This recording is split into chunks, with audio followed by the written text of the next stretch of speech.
Bismillahirrahmanirrahim. Assalamualaikum warahmatullahi wabarakatuh. Perkenalkan, nama saya Muhammad Ramadan. Saya di sini akan menjelaskan pemahaman saya tentang tema-tema berikut ini.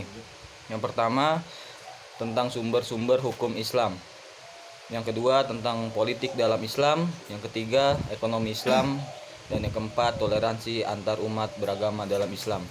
Materi yang pertama, sumber hukum Islam adalah asal atau pangkal pengambilan keputusan dalam menentukan hukum syariah sehingga sesuai dengan yang Nabi Muhammad ajarkan. Sumber hukum dalam Islam ada 4. Yang pertama yaitu Al-Quran. Al-Quran adalah kalam Allah yang diwahyukan kepada Nabi Muhammad SAW. Tulisannya berbahasa Arab dengan perantaraan malaikat Jibril. Al-Quran merupakan hujah atau argumentasi kuat bagi Nabi Muhammad dalam menyampaikan risalah, rasulan dan pedoman hidup bagi manusia, serta hukum-hukum yang wajib dilaksanakan.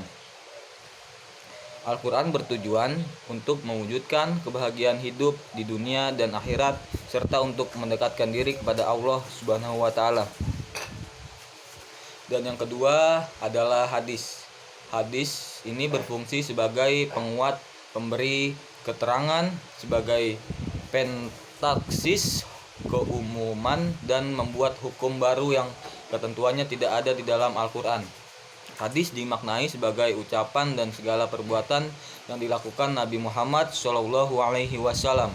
Sedangkan secara bahasa, hadis berarti perkataan, percakapan, dan berbicara.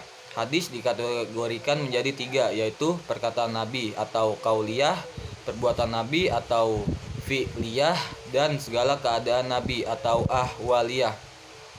Yang ketiga yaitu ijma. Ijma secara bahasa atau lugah yaitu mengumpulkan perkara kemudian memberi hukum atas perkara tersebut dan meyakininya.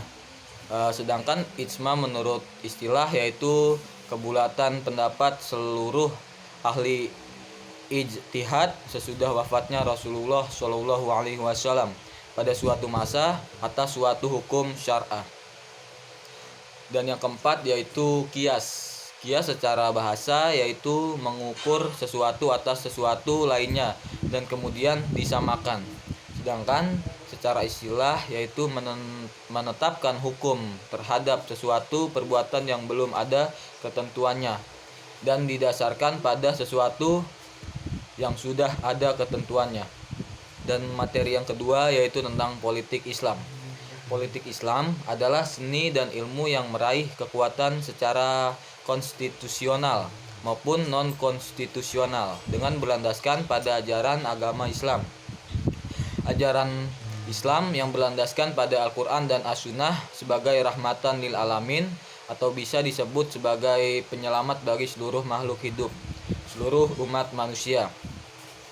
Tujuan daripada politik menurut Islam, tujuan sistem politik Islam ialah untuk membangunkan sebuah pemerintahan dan kenegaraan yang tegas di atas dasar-dasar untuk melaksanakan seluruh hukum syariat Islam.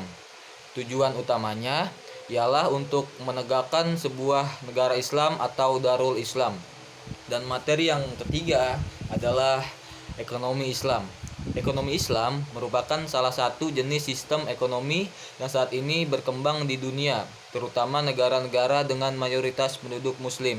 Penerapan ekonomi Islam sebagai sistem dilandaskan nilai-nilai Islam yang bersumber dari Al-Quran dan hadis. Jadi pengertian ekonomi Islam secara umum itu adalah ilmu yang mempelajari perilaku manusia dalam usahanya memenuhi kebutuhan hidup dengan berdasarkan syariat atau nilai-nilai ketuhanan. Tujuan utama dari ekonomi Islam yaitu untuk mencapai tatanan yang baik serta terhormat sehingga menciptakan kebahagiaan dalam lingkup dunia dan kebahagiaan dalam lingkup akhirat. Materi yang keempat adalah yang terakhir adalah dalam agama Islam itu sendiri toleransi disebut dengan tasamuh.